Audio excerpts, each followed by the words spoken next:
저는 오늘도 이곳에 앉아 있습니다. 무료 급식소에 낡은 의자, 플라스틱 식판, 그리고 차가운 국물 한 그릇. 3년 전 아내가 세상을 떠난 뒤로 제 하루는 여기서 시작되고 여기서 끝나요. 사람들은 저를 불쌍하게 봅니다. 혼자 남은 노인, 가족도 없이 끼니조차 해결하지 못하는 사람. 맞습니다. 저는 그런 사람이에요. 그런데 오늘 새로운 봉사자가 제게 밥을 담아주며 말을 건넸습니다. 그 순간 저는 숨이 멎는 줄 알았어요. 그 목소리, 그 말투, 심지어 손목의 찬시계까지 죽은 아내와 똑같았습니다. 아니, 정확히 말하면 죽었다고 믿었던 아내와 말이에요. 제 눈앞에 서 있는 이 여자는 누구일까요? 제가 미친 걸까요? 아니면 정말 그녀가 살아 돌아온 걸까요? 시작하기 전에 구독과 좋아요 한번 눌러주시면 감사하겠습니다. 여러분의 따뜻한 마음이 제겐 큰 힘이 됩니다. 그럼 오늘 이야기 시작하겠습니다. 제 이름은 김태수, 올해 73입니다. 이 나이가 되도록 혼자 남아 매일 무료 급식소 문을 두드리며 살 줄은 몰랐어요. 젊었을 때는 그래도 공장에서 성실하게 일했고 아내와 함께 작은 집 한 채 마련해서 그럭저럭 살았습니다. 화려하진 않았지만 행복했어요. 그런데 3년 전 모든 게 무너졌습니다. 아내 선영이가 교통사고로 세상을 떠났거든요. 그날 이후로 제 인생의 시계도 함께 멈춰버렸습니다. 지금 제 손목에는 낡은 시계 하나가 채워져 있습니다. 선영이가 결혼 30주년 기념으로 선물해 준 거예요. 그날 이후로 한 번도 벗어본 적이 없습니다. 이상한 건 이 시계의 초침이 아내가 떠나던 그날부터 움직이지 않는다는 겁니다. 오전 10시 23분 15초에서 완전히 멈춰버렸어요. 수리를 맡겨볼까 생각도 했지만 그러지 않았습니다. 어쩌면 이 시계가 멈춘 게 당연한 일인지도 모른다는 생각이 들었거든요. 제 마음도 제 시간도 그날 이후로 한 발짝도 앞으로 나아가지 못했으니까요. 무료 급식소는 집에서 걸어서 20분 거리에 있습니다. 매일 아침 9시면 문을 엽니다. 저는 9시 30분쯤 도착해서 항상 구석 자리에 앉아요. 창가 쪽 네 번째 테이블, 벽을 등지고 앉는 자리입니다. 왜 그 자리냐고요? 사람들과 눈을 마주치지 않아도 되거든요. 다들 저마다의 사연을 안고 이곳에 옵니다. 가난한 노인, 일용직 노동자, 노숙자, 장애인. 누구도 서로의 눈을 오래 들여다보지 않아요. 그게 이곳의 불문율입니다. 밥은 하루 한 끼만 먹습니다. 점심때 이곳에서 받은 식사로 하루를 버티는 거예요. 저녁은 대충 남은 빵이나 물로 때웁니다. 배가 고프지 않냐고요? 고프죠. 하지만 견딜만 합니다. 선영이가 떠난 뒤로 음식이 목구멍으로 잘 넘어가지 않거든요. 무슨 맛인지도 잘 모르겠어요. 그냥 살기 위해서 먹는 겁니다. 기계처럼 숟가락을 들고 씹고 삼키는 행위를 반복할 뿐이에요. 오늘도 평소처럼 급식소에 도착했습니다. 익숙한 얼굴들이 보였어요. 저쪽 구석에는 항상 혼잣말을 하는 할머니가 앉아 계시고 입구 쪽에는 다리를 절며 걷는 중년 남자가 줄을 서 있습니다. 모두 제게는 낯익은 풍경이에요. 변하지 않는 일상, 그게 제게는 위안이 되기도 했습니다. 적어도 예측 가능한 하루니까요. 더 이상 잃을 것도 놀랄 일도 없는 그런 삶 말입니다. 그런데 오늘은 뭔가 달랐습니다. 배식대 앞에 낯선 공지가 붙어 있더군요. 새로운 자원봉사자를 환영합니다라는 문구였어요. 저는 별 관심 없이 지나쳤습니다. 봉사자가 바뀌든 말든 제게는 중요하지 않았거든요. 어차피 밥 한 그릇 받아 먹는 건 똑같으니까요. 그저 오늘도 무사히 끼니를 때우고 집으로 돌아가면 그만이라고 생각했습니다. 배식을 받으러 줄을 섰습니다. 앞에 서너 명이 있었어요. 천천히 줄이 줄어들고 제 차례가 다가왔습니다. 그때였습니다. 문이 열리는 소리가 들렸고 누군가 안쪽에서 걸어 나오는 발소리가 들렸어요. 저는 고개도 들지 않고 식판을 내밀었습니다. 그런데 그 순간 익숙하면서도 낯선 목소리가 제 귀에 들어왔습니다. 어서 오세요. 오늘 국이 정말 맛있어요. 심장이 멈추는 줄 알았습니다. 그 목소리, 세상에 그 목소리는 선영이의 목소리였습니다. 저는 천천히 고개를 들었어요. 그리고 그녀를 봤습니다. 앞치마를 두른 중년 여성, 짧게 자른 머리, 미소 짓는 얼굴. 선영이와 닮았습니다. 아니, 닮은 정도가 아니었어요. 너무 똑같았습니다. 괜찮으세요? 어디 아프세요? 그녀가 걱정스러운 얼굴로 제게 물었습니다. 저는 대답할 수가 없었어요. 목이 막혔습니다. 손이 떨렸습니다. 식판을 놓칠 뻔했어요. 제 뒤에 있던 사람이 빨리 좀 받으라고 재촉했지만 저는 움직일 수가 없었습니다. 그녀의 얼굴을, 그 목소리를, 그 표정을 믿을 수가 없었거든요. 저는 식판을 받아들고 비틀거리며 제 자리로 돌아왔습니다. 밥을 한 숟가락도 뜨지 못했어요. 계속 그녀를 바라봤습니다. 배식대에서 다른 사람들에게 밥을 담아주는 그녀를 말이에요. 분명히 선영이가 맞습니다. 하지만 선영이는 3년 전에 죽었어요. 제가 직접 장례식을 치렀고 화장해서 납골당에 모셨습니다. 그런데 지금 저 여자는 누구란 말입니까? 제 손은 계속 떨렸고 머릿속은 혼란스러웠습니다. 미친 건가, 제가? 아니면 유령을 보고 있는 건가요? 저는 한참을 그 자리에 앉아 있었습니다. 밥은 식어갔고 국물 위로 기름이 하얗게 굳어가고 있었어요. 하지만 전혀 신경 쓰이지 않았습니다. 제 시선은 온통 배식대에 서 있는 그녀에게 고정되어 있었거든요. 그녀는 계속해서 사람들에게 밥을 퍼주고 미소를 지으며 말을 건넸습니다. 마치 이곳에서 오래 일한 사람처럼 자연스러웠어요. 다른 봉사자들과 웃으며 대화하는 모습도 보였습니다. 너무나 평범한 일상적인 풍경이었습니다. 하지만 제게는 전혀 평범하지 않았어요. 저 여자는 죽은 제 아내와 너무나 닮았습니다. 목소리만이 아니었어요. 웃을 때 살짝 고개를 기울이는 습관, 머리카락을 귀 뒤로 넘기는 손동작, 심지어 앞치마 끈을 묶는 방식까지도 선영이와 똑같았습니다. 우연이라고 하기엔 너무 많은 게 일치했어요. 제 가슴은 두근거렸고 손바닥엔 땀이 흥건히 맺혔습니다. 진정해, 김태수. 넌 지금 착각하고 있는 거야. 저는 스스로에게 말했습니다. 그럴 리가 없다고, 선영이는 3년 전에 죽었다고, 이건 단지 비슷하게 생긴 다른 사람일 뿐이라고요. 세상에 비슷한 사람은 많습니다. 목소리가 비슷한 사람도 있고, 체형이 비슷한 사람도 있죠. 그저 우연히 선영이와 닮은 사람을 본 것뿐이라고 스스로를 설득하려 했어요. 하지만 제 마음은 전혀 진정되지 않았습니다. 배식 시간이 끝나갈 무렵이었습니다.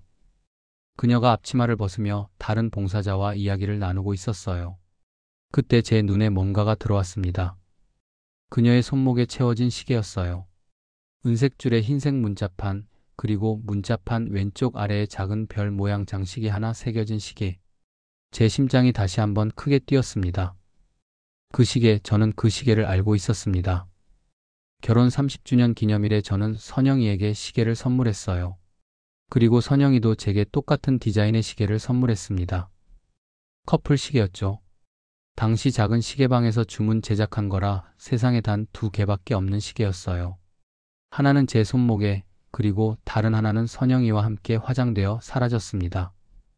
적어도 저는 그렇게 알고 있었어요. 그런데 지금 저 여자의 손목에 그 시계가 채워져 있었습니다. 멀리서 봐도 확실했어요. 별 모양 장식, 은색 줄의 독특한 패턴, 모든 게 일치했습니다. 제 손은 무의식 중에 제 시계를 만지고 있었어요. 멈춰버린 이 시계, 그리고 저 여자가 차고 있는 똑같은 시계. 이게 대체 무슨 일입니까? 할아버지, 괜찮으세요? 옆 테이블에 앉아있던 할머니가 걱정스러운 얼굴로 제게 물었습니다. 저는 그제야 제가 얼마나 창백한 표정을 짓고 있었는지 깨달았어요. 식은땀이 이마에 흐르고 있었고 손은 계속 떨리고 있었습니다. 괜찮습니다. 그냥 좀 어지러워서요. 저는 억지로 미소를 지으며 대답했습니다. 할머니는 고개를 끄덕이며 다시 자기 밥을 먹기 시작했어요. 저는 천천히 숨을 고르려 애썼습니다. 하지만 시선은 계속 그녀에게 가 있었어요. 그녀는 이제 설거지를 하고 있었습니다. 싱크대 앞에서 그릇을 닦으면서 옆 봉사자와 웃으며 이야기를 나누고 있었죠. 저는 식판을 들고 자리에서 일어났습니다. 반쯤 남은 밥을 그대로 두고 배식대 쪽으로 걸어갔어요. 더 가까이서 보고 싶었습니다. 확실히 확인하고 싶었어요. 혹시 제가 잘못 본 건 아닐까? 다른 시계일지도 모른다고 생각했습니다. 떨리는 다리로 천천히 다가갔습니다. 배식대 앞에 섰을 때 그녀가 저를 봤습니다. 환하게 웃으며 말을 건넸어요. 다 드셨어요? 더 필요하신 거 있으세요? 그 목소리를 들으니 또다시 온몸에 소름이 돋았습니다. 정말 선영이의 목소리였어요. 따뜻하면서도 부드러운 그 특유의 톤까지 똑같았습니다. 저는 입을 열려고 했지만 아무 말도 나오지 않았어요. 목구멍이 바짝 말라버렸습니다. 할아버지, 그녀가 고개를 갸웃하며 다시 물었습니다. 그때 저는 그녀의 손목을 똑바로 봤어요. 가까이서 보니 더 확실했습니다. 그 시계는 분명 선영이의 시계, 아니 제가 선물했던 바로 그 시계가 맞았습니다. 문자판의 작은 흠집까지 똑같았어요. 30년 전 처음 받았을 때 실수로 떨어뜨려서 생긴 그 흠집 말입니다. 그 시계. 제가 떨리는 목소리로 말을 꺼냈습니다. 그녀는 자신의 손목을 내려다보더니 환하게 웃었어요. 아, 이거요? 예쁘죠? 제가 아끼는 시계예요. 어디서 구하셨습니까? 글쎄요, 잘 기억이 안 나요. 원래 제 거였던 것 같은데. 그녀는 잠깐 생각하는 듯 하더니 고개를 저었습니다. 그리고는 미소를 지으며 다시 설거지를 시작했어요.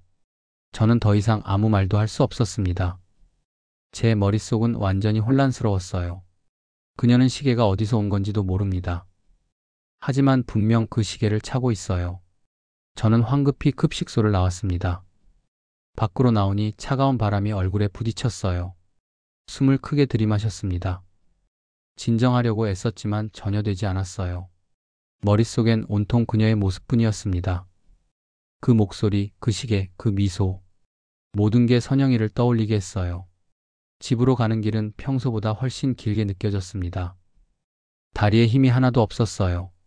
몇 번이나 멈춰 서서 숨을 고르며 걸었습니다. 길을 걷는 내내 계속 생각했어요. 저 여자는 누구일까? 왜 선영이의 시계를 차고 있을까? 혹시 정말로? 아니야, 그럴 리 없어. 선영이는 죽었어. 제가 직접 확인했는데 말입니다.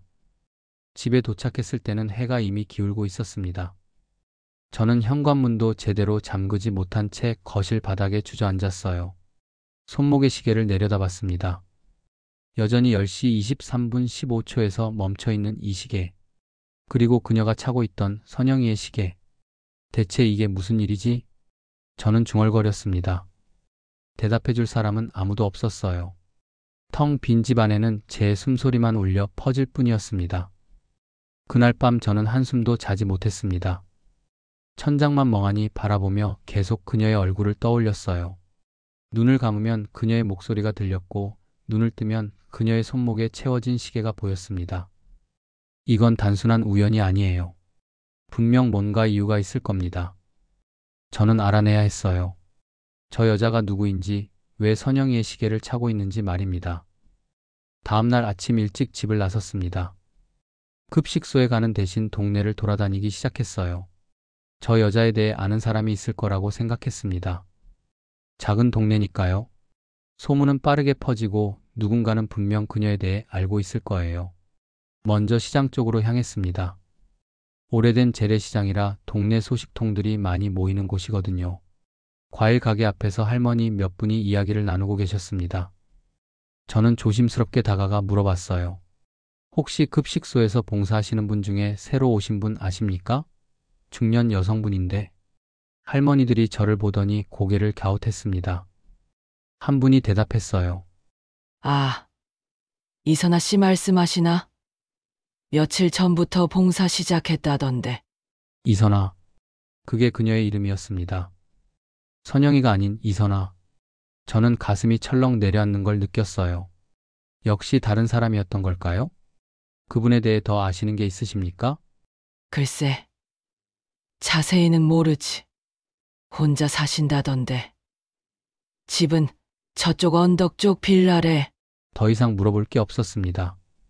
저는 할머니들께 인사를 하고 그곳을 떠났어요. 이선아라는 이름, 혼자 산다는 것, 그리고 언덕 쪽 빌라. 그게 제가 얻은 전부였습니다. 하지만 이걸로는 부족했어요. 더 알아내야 했습니다.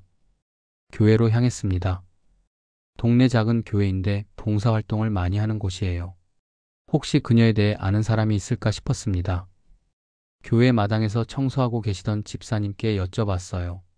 집사님은 잠시 생각하시더니 고개를 끄덕였습니다. 이선아 자매님 말씀이시군요. 착하신 분이에요. 작년 겨울부터 이 동네에 사셨다고 들었어요. 작년 겨울부터요? 네, 어디서 오셨는지는 잘 모르겠어요. 말씀을 많이 안 하시거든요. 집사님의 말에 따르면 이선아는 조용하고 다정한 사람이었습니다. 봉사활동에 열심히 참여하고 누구에게나 친절하지만 자신의 과거에 대해서는 거의 이야기하지 않는다고 했어요. 마치 숨기고 싶은 뭔가가 있는 것처럼 보인다고 집사님은 말씀하셨습니다. 혹시 가족은 없으십니까? 없는 것 같아요. 늘 혼자 오시고 혼자 가시거든요. 저는 집사님께 감사 인사를 하고 교회를 나왔습니다. 점점 더 궁금해졌어요. 이선아라는 여자, 작년 겨울부터 이 동네에 살기 시작했고 과거에 대해 말하지 않고 가족도 없이 혼자 살고 있습니다. 그리고 선영이와 똑같은 목소리와 시계를 가지고 있어요. 이 모든 게 우연일까요? 마을 복지관에도 들렀습니다. 혹시 그녀가 등록된 기록이 있을까 싶어서였어요. 복지관 직원분께 조심스럽게 물어봤습니다. 직원분은 개인정보라 자세히 말씀드릴 수 없다고 하셨지만 한 가지는 알려주셨어요. 이선아 씨는 몇 년 전에 큰 사고를 당하셨대요. 그래서 기억에 문제가 좀 있으시다고 들었어요. 그 말을 듣는 순간 제 심장이 멈추는 것 같았습니다. 기억에 문제가 있다고요? 네. 자세한 건 저도 잘 모르지만 과거 기억을 많이 잃으셨다고 해요. 저는 더 이상 아무 말도 할 수 없었습니다. 복지관을 나와 벤치에 앉았어요. 기억을 잃었다. 큰 사고를 당했다. 그 말들이 머릿속에서 계속 맴돌았습니다. 3년 전 그 교통사고가 떠올랐어요. 선영이와 저는 함께 차를 타고 가다가 큰 사고를 당했습니다. 트럭이 신호를 위반하고 돌진해 왔고 저희 차는 크게 파손됐어요. 저는 가벼운 부상만 입고 살아남았습니다. 하지만 선영이는 그 자리에서 의식을 잃었어요. 구급차가 왔고 병원으로 실려갔습니다. 의사는 제게 말했어요. 아내가 심정지 상태였고 소생 가능성이 거의 없다고. 저는 그날 밤 병원 복도에 주저앉아 울었습니다.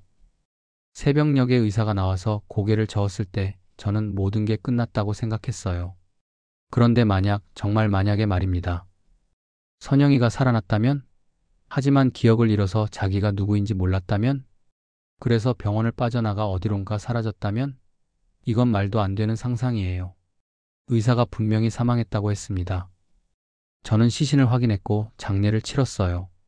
하지만 그때 제 상태를 생각해보면 저는 완전히 정신이 나가 있었습니다. 충격과 슬픔으로 제대로 된 판단을 할 수 없었어요. 혹시 제가 뭔가 잘못 본 걸까요? 아니면 병원에서 실수를 한 걸까요? 저는 집으로 돌아와 침실 옷장을 열었습니다. 맨 위 선반에 있는 낡은 앨범을 꺼냈어요. 먼지가 수북이 쌓여 있었습니다. 3년 동안 한 번도 열어보지 않았거든요. 열어볼 용기가 없었어요. 하지만 오늘은 달랐습니다. 저는 앨범을 펼쳤습니다. 첫 페이지에는 선영이의 젊은 시절 사진이 있었습니다. 환하게 웃고 있는 모습이었어요.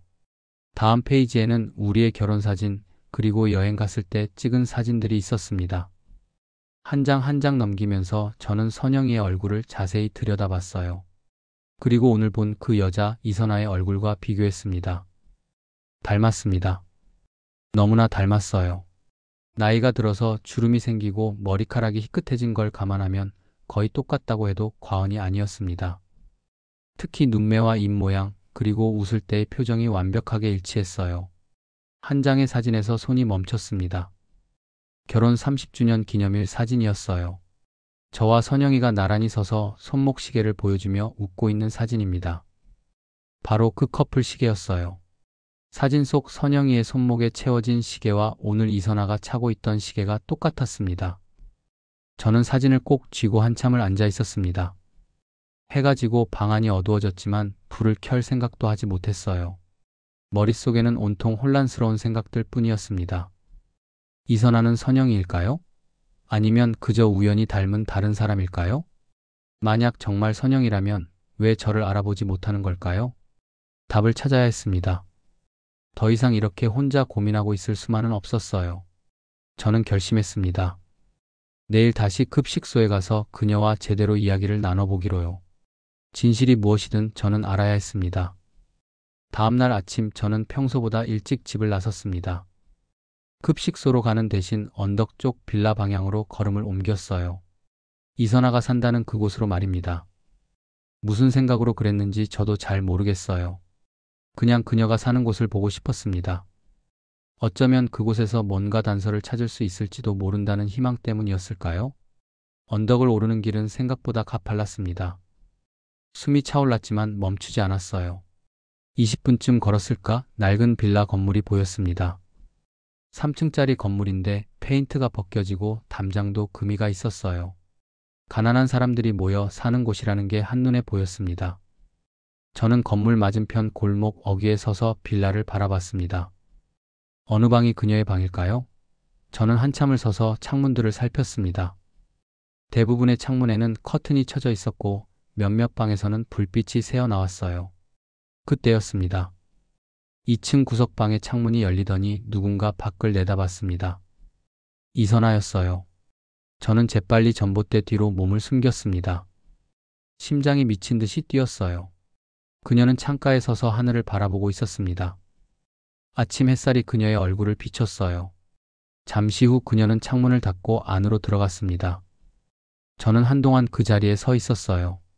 그녀가 사는 방을 확인했습니다. 2층 왼쪽 끝방.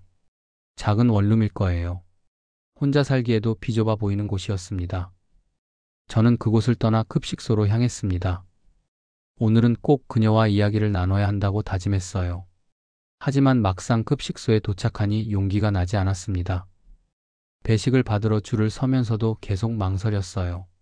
뭐라고 말을 꺼내야 할까요? 혹시 당신이 제 아내 아닙니까? 라고 물어볼까요? 그럼 미친 사람 취급받을 게 뻔했습니다.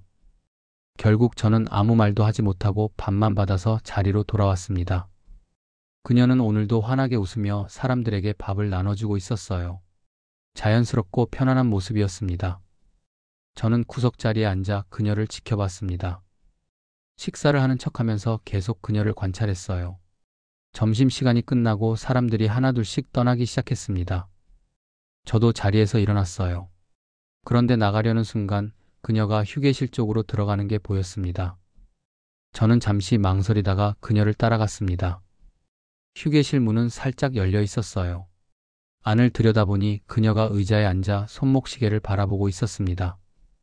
그녀는 시계를 쓰다듬으며 무언가 중얼거렸어요. 이상해. 이 시계만 보면 자꾸 마음이 아파. 그녀의 목소리는 슬퍼 보였습니다. 저는 숨을 죽이고 서 있었어요. 그녀가 계속 말했습니다.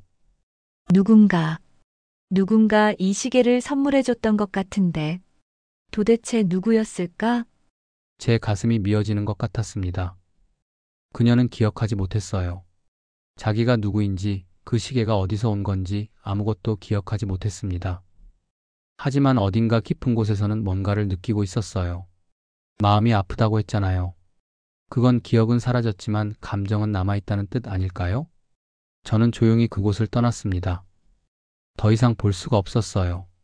집으로 돌아오는 길 내내 눈물이 흘렀습니다. 제가 울고 있다는 것도 모르고 그냥 걸었어요. 길을 걷는 사람들이 저를 이상하게 쳐다봤지만 신경 쓰지 않았습니다. 집에 도착해서 저는 침대에 누워 천장을 바라봤습니다.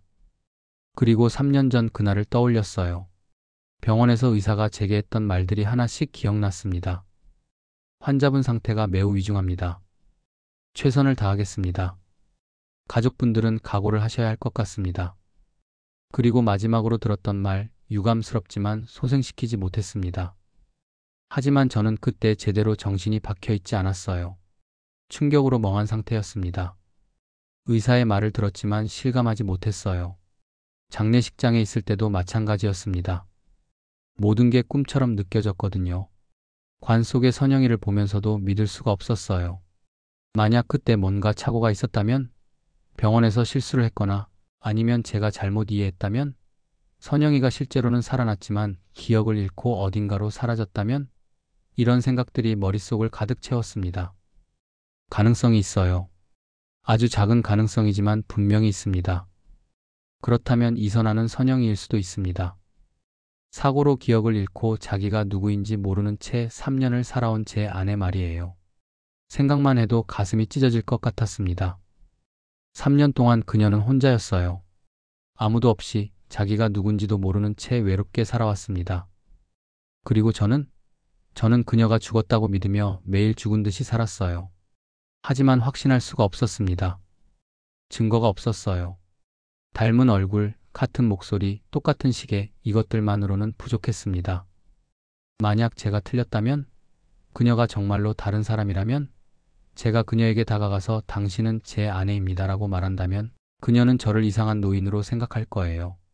무엇보다 두려웠던 건 따로 있었습니다. 만약 그녀가 정말 선영이라고 해도 그녀는 저를 기억하지 못해요. 저라는 사람을, 우리가 함께했던 시간을, 우리의 사랑을 전혀 기억하지 못합니다. 그녀에게 제가 다가간다면 그건 그녀에게 무슨 의미가 있을까요? 모르는 노인이 갑자기 나타나서 나는 당신의 남편이오라고 말하는 거잖아요. 그녀는 당황할 겁니다. 두려워할지도 몰라요. 그리고 만약 제가 진실을 알게 된다면 그 다음은 어떻게 될까요? 선영이가 살아있다는 걸 확인한다면 저는 그녀를 다시 잃게 될까봐 두려웠습니다. 차라리 모르는 채로 사는 게 나을지도 몰라요.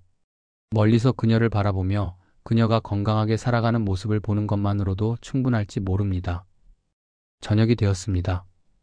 저는 아무것도 먹지 않았어요. 배가 고프지 않았습니다.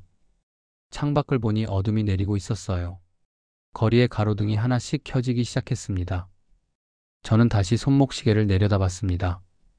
여전히 멈춰있는 이 시계. 10시 23분 15초에서 영원히 정지한 시간. 선영아. 저는 중얼거렸습니다. 그녀의 이름을 부르는 것조차 오랜만이었어요. 3년 동안 한 번도 입 밖으로 내지 않았던 이름. 그 이름을 부르니 눈물이 또 흘렀습니다. 저는 울면서 생각했어요. 어떻게 해야 할까? 그녀에게 다가가야 할까? 아니면 이대로 모른 척 해야 할까? 답은 나오지 않았습니다. 밤은 깊어갔고 저는 어둠 속에 홀로 남겨졌어요. 며칠이 지났습니다. 저는 매일 급식소에 갔지만 그녀에게 말을 걸지 못했어요. 용기가 나지 않았습니다. 그저 멀리서 그녀를 바라보기만 했어요. 그녀는 여전히 밝은 미소로 사람들을 맞이했고 정성껏 밥을 나눠주었습니다. 저는 그런 그녀를 보며 매일 마음속으로 수없이 되뇌었어요. 말을 걸어야 할까 말아야 할까? 어느 날 오후였습니다. 급식 시간이 끝나고 사람들이 모두 떠났어요. 저도 자리에서 일어나려는데 그녀가 급하게 휴게실로 들어가는 게 보였습니다. 뭔가 급한 전화를 받은 것 같았어요. 저는 출구 쪽으로 걸어가다가 바닥에 떨어진 뭔가를 발견했습니다. 하얀 봉투였어요. 아마 그녀가 떨어뜨린 것 같았습니다. 저는 봉투를 집어들었습니다. 봉투 겉면에 희미하게 글씨가 적혀 있었어요. 손으로 쓴 글씨였는데 잉크가 번져서 잘 보이지 않았습니다. 하지만 몇 글자는 읽을 수 있었어요. 선영에게라고 적혀 있었습니다. 제 손이 떨렸습니다. 선영. 제 아내의 이름이었어요. 봉투는 봉해져 있지 않았습니다. 저는 주저하다가 안에 든 편지를 꺼냈어요. 낡은 편지지였습니다. 종이가 누렇게 변색되어 있었고 접힌 자국이 여러 개 있었어요. 누군가 오랫동안 간직했다가 계속 꺼내 읽었던 것 같았습니다. 저는 편지를 펼쳤습니다. 편지는 이렇게 시작되었습니다. 선영아, 내가 이 편지를 읽고 있다면 너는 아직 살아있는 거겠지. 나는 오늘도 밥을 먹었어. 이 낡은 급식소에서 플라스틱 식판에 담긴 밥 한 그릇으로 하루를 버텼어. 왜냐고? 살아야 하니까. 내가 돌아올 자리를 지켜야 하니까. 편지를 읽으며 저는 숨이 막혔습니다. 이건 누가 쓴 편지일까요? 계속 읽어 내려갔어요. 사람들은 내게 말해. 이제 그만 잊으라고. 죽은 사람은 돌아오지 않는다고. 하지만 나는 믿고 싶어. 내가 어딘가에서 살아있다고. 비록 나를 기억하지 못하더라도 내가 숨 쉬고 있다면 그것만으로도 충분하다고. 제 눈에서 눈물이 흘렀습니다. 이 편지는 누군가 선영이를 그리워하며 쓴 편지였어요. 그런데 왜 이선아가 이 편지를 가지고 있을까요? 저는 편지의 마지막 부분을 읽었습니다. 선영아, 우리가 함께 찬 그 시계를 기억하니? 결혼 30주년 날 서로에게 선물한 커플 시계 말이야. 내 시계는 내가 떠난 날부터 멈춰버렸어. 하지만 내 시계는 아직 어딘가에서 째깍거리고 있을 거야. 그 소리가 들린다면 그게 네가 살아있다는 증거가 될 거야. 저는 편지를 든 채 그 자리에 서 있었습니다. 이 편지를 쓴 사람이 누군지 알 것 같았어요. 저와 같은 처지의 누군가, 아내를 잃고 홀로 남은 사람이었습니다. 그런데 왜 이선아가 이 편지를 가지고 있을까요? 설마. 그게 제 거예요. 뒤에서 목소리가 들렸습니다. 저는 깜짝 놀라 돌아봤어요. 이선아가 서 있었습니다. 그녀는 제 손에 든 편지를 보며 조용히 말했어요. 죄송해요. 떨어뜨린 줄 몰랐어요. 저는 편지를 그녀에게 건네려다가 멈췄습니다. 그리고 떨리는 목소리로 물었어요. 이 편지는 누가 쓴 겁니까? 그녀는 잠시 망설이더니 대답했습니다. 모르겠어요. 몇 년 전 제가 병원에서 깨어났을 때 제 옷 주머니에 들어 있었대요. 병원에서 깨어났다고요? 네, 저는 큰 사고를 당했었어요. 그래서 기억을 많이 잃었습니다. 제 머릿속이 하얗게 변했습니다. 그녀가 계속 말했어요. 이 편지를 읽으면 자꾸 가슴이 아파요. 누군가 저를 이렇게 그리워한다는 게 믿기지 않아서요. 저는 더 이상 참을 수가 없었습니다. 제 입에서 말이 터져 나왔어요. 선영아. 그녀가 깜짝 놀라 저를 쳐다봤습니다.